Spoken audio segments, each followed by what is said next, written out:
Yes, that's it. All in all, we have 37 PPST indicators. No, again, all in all, we have 37 PPST indicators. Our PPST indicators are the determiners for teacher quality. So if our teachers meet the standards, these 37 standards, then therefore we can say that we are all competent and we have met the barometers, no, para sa isa ka quality na teacher of the Department of Education. So that we got 27 PPST indicators. All in all, how many are classroom observable? Again, out of the 37, how many, this time ang question, out of the 37 PPST indicators, how many are classroom observable? So Gerhard, again, please help me with this. All in We all, have five, out of ma'am. five, Five. five for the basis of recruitment, selection, and placement. So again, yung 5 classroom observable indicators are for the basis of the RSP, but all in all, pila. Yes, so Gerhard, do we still have? We have 7, 9. Hmm?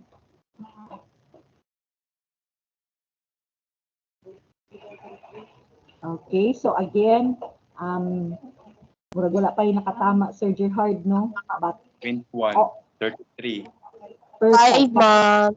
5, The answer is 21. So all in all, sa 37, out of the 37 indicators, we have 21 na classroom observable.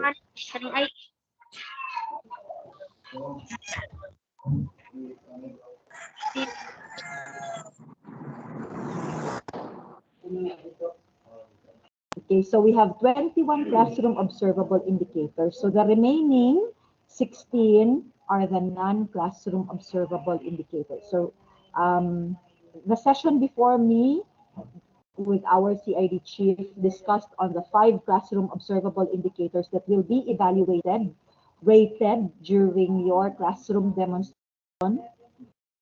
And for the next or the last criteria, that would be for non-classroom observable indicators or the NCOIs that would capture only 4 out of the 16 non-classroom observable.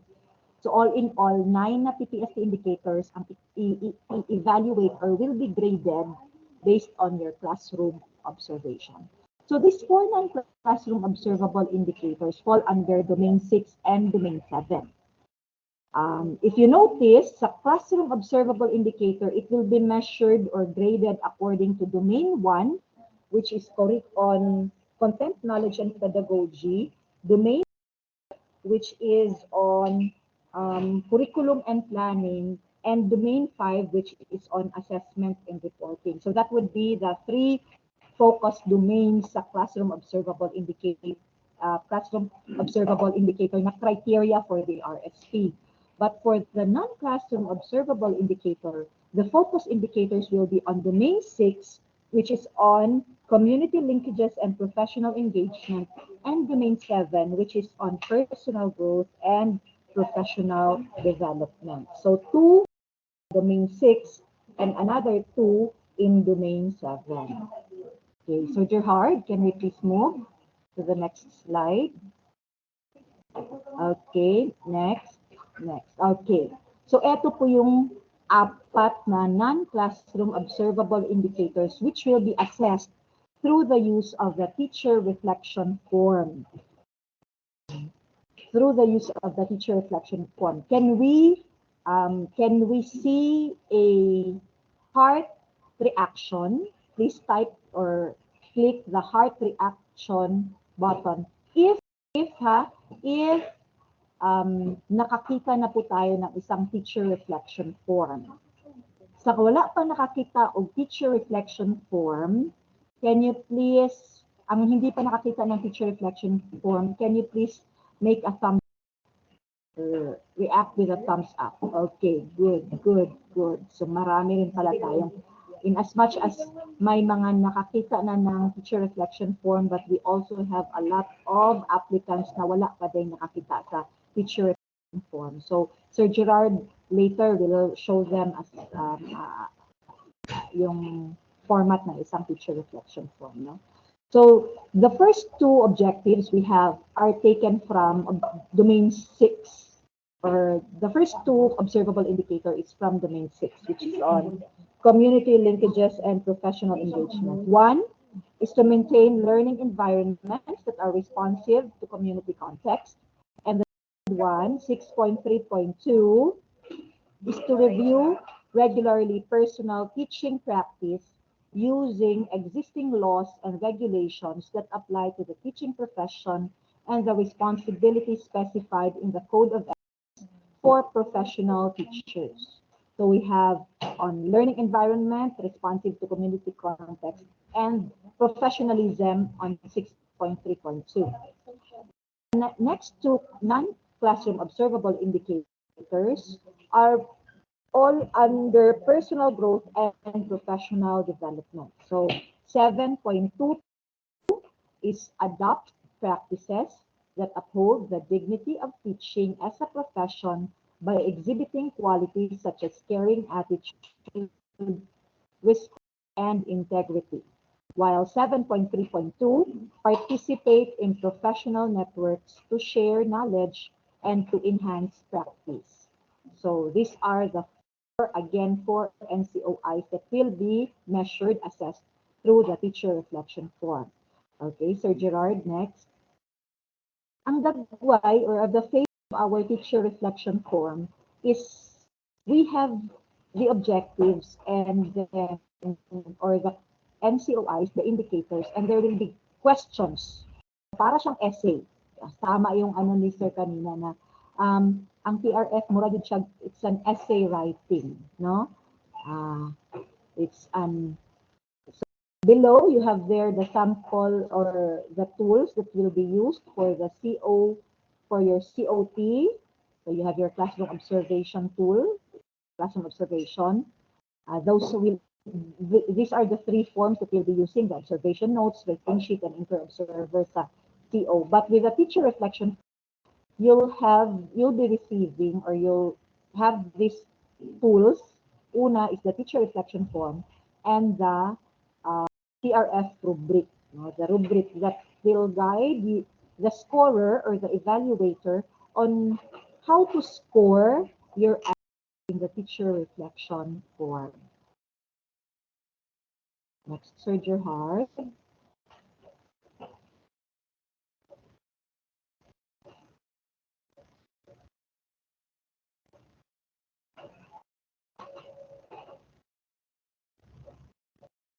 Okay, so here, these are the TRF administration protocols. So this will be the of the subcommittees that will evaluate your TRFs or your teacher reflection forms.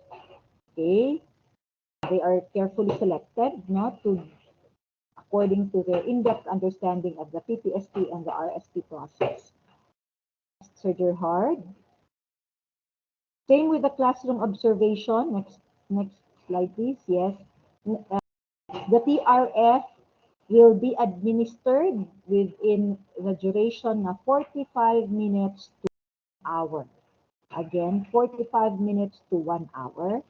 Then the TRF should also be administered on the spot. Again, so you'll be receiving the questions on the day set the TRF. Kung ang classroom observation will be using your canned videos of your demonstration teaching, the answering of the TRF will be given to you in one setting and in one sitting. So the division will be issuing through our HRMS PSB chair, issuing a memorandum on the schedule and the venue for the conduct of the TRF.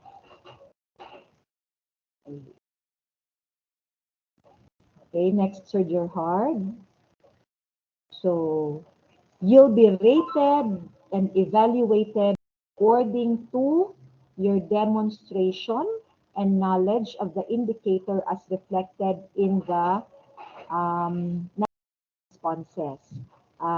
Again, we would also remind our applicants that when we answer for TRF, please do not focus on the lengthy content or the quantity of your narratives. Dili ni siya pataasay ha, padaghanay og nga back-to-back na.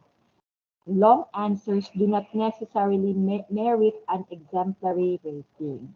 So again, it will be based according to your deep understanding of the indicator. So kung nakakita ka kagaina, hope we can a screenshot or made notes about the 4 focus na non-classroom observable indicators kanina, no? Okay. Sige. Next, Sir Gerhard. So in the event when face-to-face TRF administration is not feasible, the TRF may also be administered online or through other platforms, provided that it will be done synchronously, no? Okay, with the same hour and then the same time or the same time and duration with other participants or applicants. Here are the rubrics for the computation. Sir Gerhard, please. Ito, Sir Gerhard, can we please show the sub-rubric, please?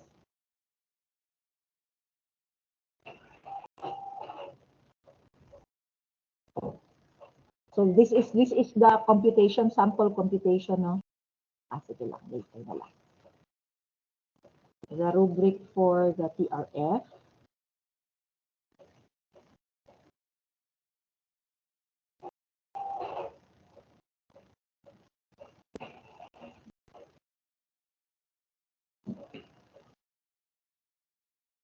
Okay, thank you, Sir Gerhard. So this is the rubric for rating our teacher reflection form or our TRF. So you'll be rated either with a 1 point, a 3 points, or a 5 points. You notice there is no 2 or 4. It's either 1, 3, or 5.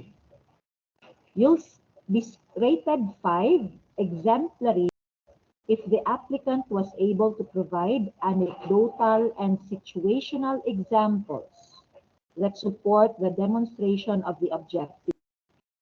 The examples, justifications, practices, instances provided by the applicant are aligned with the objective and showcase the applicant's deep understanding of the objective. During our orientation with the evaluators, the set number of anecdotal and situational examples to meet 5 points as long as these examples support the demonstration of the objective. The list is 3 samples. No? Again, 3 examples, 3 anecdotal or situational examples. Okay. And then also to get 5, the response contained little to no grammatical and technical capitalization and technical errors. So technical errors such as on errors regarding capitalization, the use of punctuation marks, and etc. And the applicant has also the good command of the language used. So the preferred language for the TRF, teacher reflection form, is in English. Okay. To get 3 points, or an applicant will get points, that's 3 fully acceptable. The applicant was able to give examples, justifications, practices, instances that somehow or do not fully align with the objective. So pwede siya a little lang, no? A little connection, a little alignment with the objective, but not fully aligned. Okay. Somehow aligned with objective, the response demonstrates limited understanding of the objective. So with the samples or the examples provided or instances provided by the applicant may be with 1 to 2 examples. The response contained few grammatical and technical errors, such as on capitalization and punctuation. However, these errors did not greatly affect the quality of the response. So that's for 3 points. And then for 1 point, not fully acceptable, so that would be 1 point.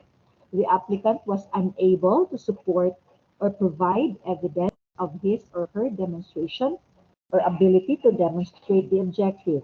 The examples, justifications, or practices or instances do not align with the objective and demonstrate little to no understanding of the objective.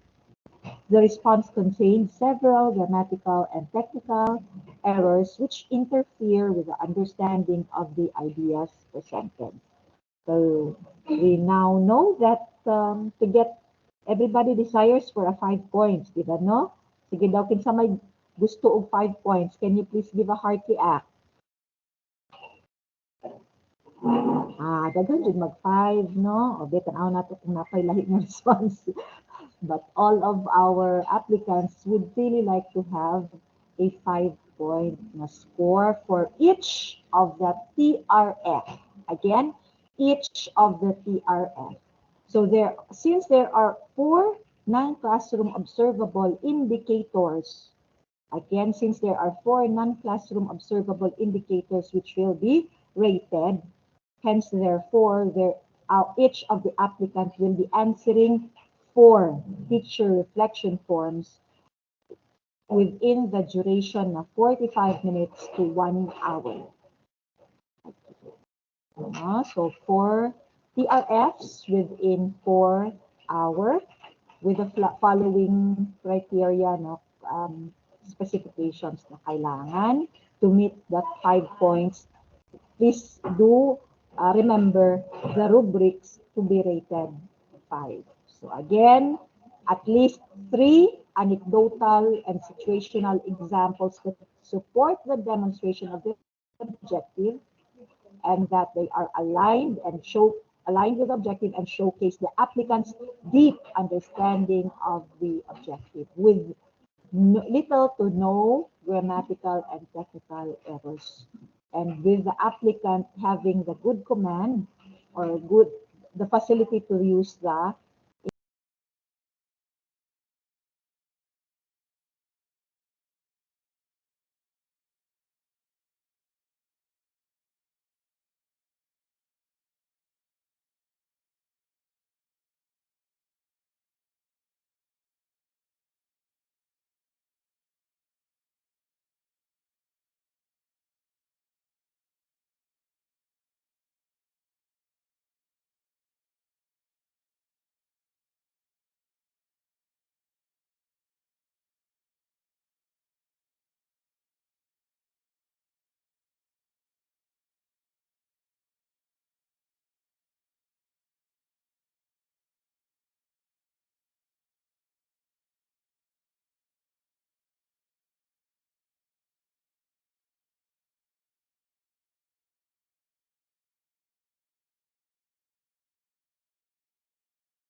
a 1